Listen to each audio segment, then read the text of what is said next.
The old leather-bound deed felt heavy in my hands as I sat in my grandfather's study, still trying to process the news. "He left you the mountain property, Kate," the lawyer had said, his voice gentle but firm. "All 500 acres of it, including the cabin. I'm Katherine Chen, and until 3 weeks ago, I was just a geological survey specialist living a quiet life with my husband Michael in suburban Colorado. Now I was the owner of what my grandfather had always called his piece of heaven, a vast stretch of mountainous land that had been in our family for generations. It's worth nothing." My mother-in-law Barbara's voice cut through the evening air at the Morgan family dinner. "Just rocks and trees and that run-down cabin." She exchanged knowing looks with my father-in-law, Robert, who nodded sagely. I should have expected this reaction. The Morgans were real estate developers, owners of Morgan Properties LLC, one of Denver's fastest-growing development companies. They'd been trying to buy my grandfather's land for years, but he'd always refused to sell. "Kate dear," Barbara continued, setting down her wine glass with practiced precision, "you should let us take it off your hands. We'll give you, say, $10,000. That's generous for undeveloped mountain land with no road access." My husband Michael shifted uncomfortably beside me. He worked for his parents' company, trapped between loyalty to them and to me. "Mom, maybe we should." $10,000 is more than fair," Robert interrupted. "The property taxes alone will eat her alive. No utilities, no proper access road, just that old dirt track. It's a liability, not an asset." I took a slow sip of my water, remembering the countless summers I'd spent at that cabin with my grandfather. He'd been a geologist too, but he'd never worked in the field professionally. "Too many corporate interests," he'd always said. "Too many people who see the earth as something to exploit rather than understand." "Actually," I said carefully, "I think I'll hold onto it for now. Grandfather's cabin holds a lot of memories." Barbara's perfectly maintained smile heightened. "Sentimentality is expensive, dear. You really should let professionals handle this. The zoning alone is residential and agricultural," I finished for her. I checked. "But it could be rezoned." Robert leaned forward eagerly. "For the right project, the county might." I said no, thank you. My voice was quiet but firm. The tension around the dinner table could have been cut with a knife. Barbara's smile vanished entirely. "Well," she said coldly, "don't come crying to us when you're drowning in property taxes and maintenance costs." Later that night, as Michael and I drove home, he tried to play peacemaker. "They mean well, Kate. They just don't want to see you stuck with a worthless property." I stared out the window at the distant mountains silhouetted against the sunset. "It's not worthless to me, Michael, and I wish you'd stand up to them sometimes." He gripped the steering wheel tighter. "They're my parents and they know real estate. Maybe they're right about—" "Stop the car." "What?" "Stop the car, Michael. I want to show you something." He pulled over to the side of the road, and I dug through my bag until I found what I was looking for: my grandfather's old journal. Under the dome light, I opened it to a page marked with a faded photograph. "Look at this," I said, pointing to a series of hand-drawn geological maps. Grandfather wasn't just hiking up there all those years. He was studying the land, mapping it. Michael squinted at the detailed drawings. "What am I looking at?" "Geological survey maps, very precise ones. Grandfather may not have worked as a professional geologist, but he knew what he was doing." I traced the contour lines with my finger. "These formations, these mineral deposits, there's something up there, Michael. Something valuable." "If there was anything valuable, someone would have found it by now," he said, but I could hear the uncertainty in his voice. "Not necessarily. The land's been in my family for 3 generations. Nobody's been allowed to survey it properly." I closed the journal carefully. "And your parents know that. Why else would they be so eager to buy worthless land?" The next morning, I called in sick to work and drove up to the cabin. The dirt track was rough, but my SUV handled it well. As I approached the familiar clearing, the old cabin came into view, its weathered logs still solid despite years of mountain winters. Inside, everything was exactly as I remembered. The stone fireplace, the hand-built furniture, the walls lined with geological specimens and maps. But I wasn't here for nostalgia. I went straight to my grandfather's study. It took hours of searching through his papers, but I finally found what I was looking for: a sealed envelope marked for Katie, when the time comes. Inside was a USB drive and a letter. My dearest Katie, it began. If you're reading this, then you've inherited the mountain property and the Morgans are probably already circling like vultures. They've been trying to buy this land for 20 years, ever since their initial geological survey hinted at what lies beneath. But they never found the main deposit. I did. My hands trembled as I read on. Grandfather had documented everything. Mineral deposits, core samples, test results. He'd known exactly what he had but had kept it quiet, waiting for the right moment, waiting for me. The real treasure isn't in the minerals, Katie, the letter concluded.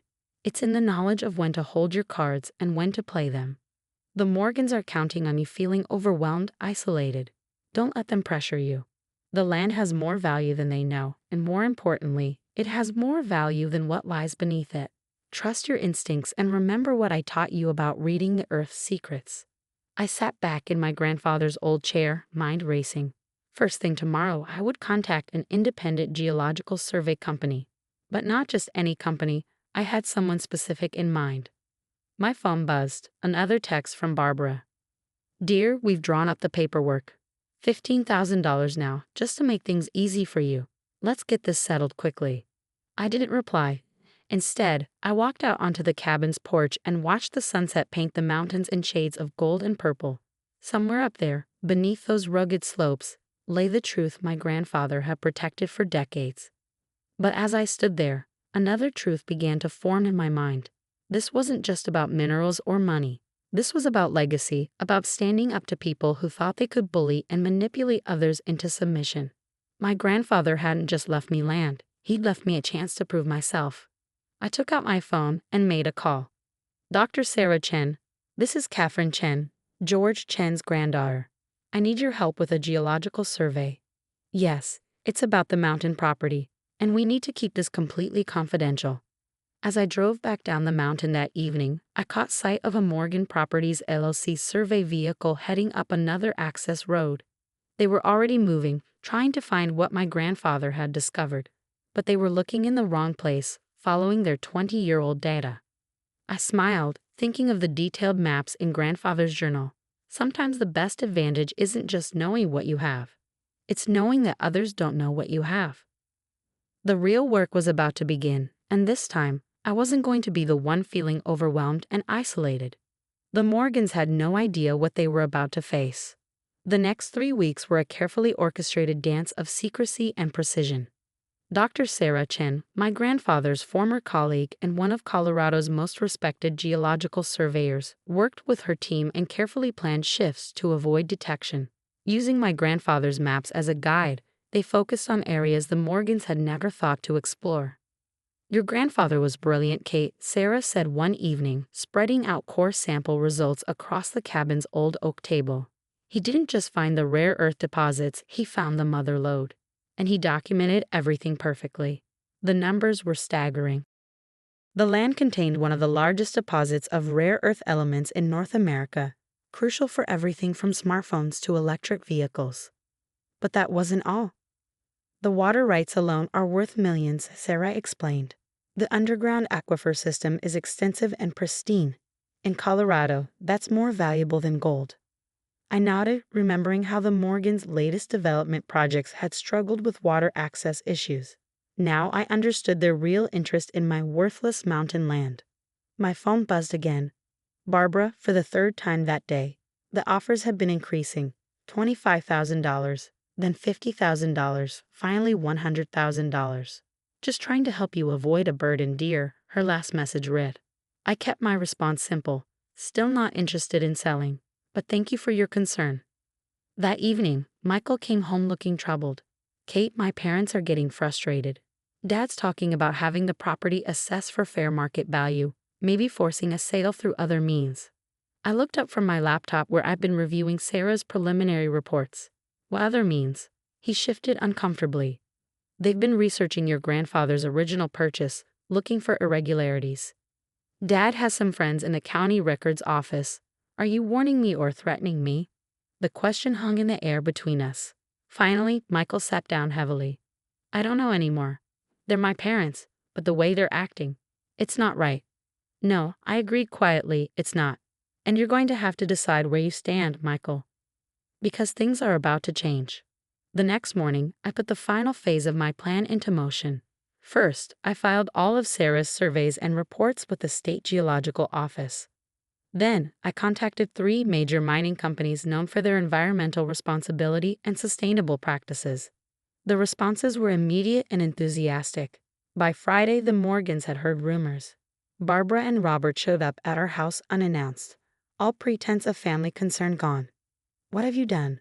Barbara demanded, her voice sharp. "We have surveyors reporting unusual activity on the property. If you've allowed unauthorized surveys—" "Nothing unauthorized about them," I interrupted calmly. "It's my land, remember? That worthless mountain property you were so concerned about." Robert stepped forward, his face red. "Now see here, young lady. We made you a more than generous offer." "You tried to cheat me," I corrected him. "You knew about the mineral deposits 20 years ago. Not the main deposit, you never found that, but enough to know the land's potential. That's why you've been trying to buy it all these years." "That's ridiculous," Barbara sputtered, but her face had gone pale. "Is it? Should we discuss the water rights you've been struggling to secure for your new developments, the ones that just happen to originate on my property?" Michael, who had been silent until now, turned to his parents. "Is this true? You knew the land was valuable." "Of course they knew," I said, opening my laptop to display the historical survey data I'd found in county records. "They've been trying to exploit my grandfather for years. When that failed, they thought they could pressure me into selling before I discovered the truth." "We were trying to help you," Barbara insisted, but her voice had lost its edge. "That land needs proper development, professional management, and it's going to get it," I cut in. "Just not from you." I handed them each a copy of the press release scheduled for Monday morning.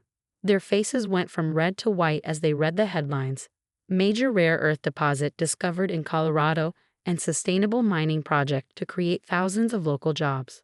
"You're going to regret this," Robert growled. "We have connections." "So do I," I replied. "Would you like to see the list of environmental law firms ready to investigate any interference with my property rights? Or should we discuss the ethics complaints I'm prepared to file about your attempts to manipulate county records?" They left shortly after, Barbara's threats fading into shocked silence as the reality of their situation sank in. Michael stayed. "I had no idea," he said quietly, "about any of it." "I know," I took his hand. "That's why you're still here while they're leaving. You have a choice to make, Michael. Not between them and me, but between right and wrong." He squeezed my hand. "I think I already made it." The next few months transformed everything. The sustainable mining project became a model for environmentally responsible resource extraction. The water rights were leased to the county with strict conservation provisions, ensuring both profit and protection of the resource. But I kept the cabin and the surrounding 100 acres untouched, just as my grandfather would have wanted. On clear days, I could stand on the porch and watch the carefully planned mining operation in the distance, barely visible thanks to advanced low-impact techniques. 1 year after that first confrontation, I sat in my grandfather's study, now restored to its former glory. The wall of geological specimens had been expanded, now including samples from the very deposits he had discovered decades ago. My phone buzzed, a message from Michael. He had started his own environmental consulting firm, helping other property owners understand and protect their resources.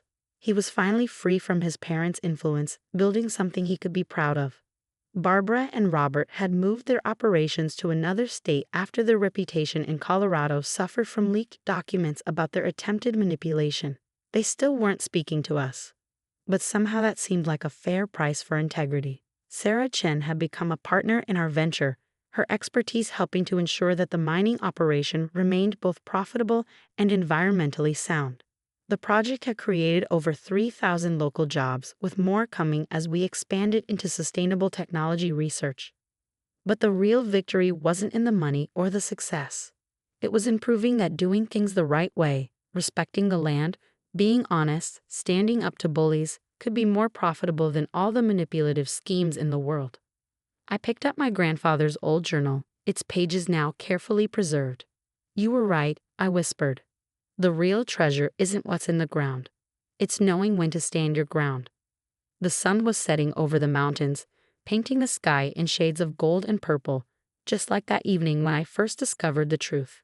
From the cabin's porch, I could see the lights of the research facility we'd built beginning to twinkle in the distance. We were doing more than extracting resources, we were creating a future. A future built on the foundation of one old man's wisdom and patience, waiting for the right moment, the right person, to reveal the truth. Not just about what lay beneath the mountain, but about the strength that lies within us when we refuse to be bullied or bought. The mountain had kept its secrets safe until the time was right. And now, those secrets were changing the world, one sustainable innovation at a time. As I watched the last light fade from the peaks, I thought about legacy, not just the physical inheritance of land and minerals, but the deeper legacy of integrity and patience my grandfather had left me. Sometimes the most valuable things we inherit aren't things at all, but the wisdom to know how to use them right. The next morning, I had a meeting with a group of young geologists eager to learn about sustainable resource management. Looking at their bright, determined faces, I saw the future my grandfather had envisioned. One where progress and preservation could work together, where standing up for what's right could change not just one person's life, but an entire industry.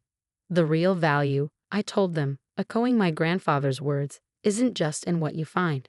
It's in how you use it to make the world better. And up on the mountain, in the quiet sanctuary of that old cabin, his legacy lived on, not just in the wealth beneath the ground, but in the wisdom of knowing that true value isn't always visible on the surface. Sometimes you have to dig deeper, stand stronger, and wait for the right moment to reveal the truth that was there all along.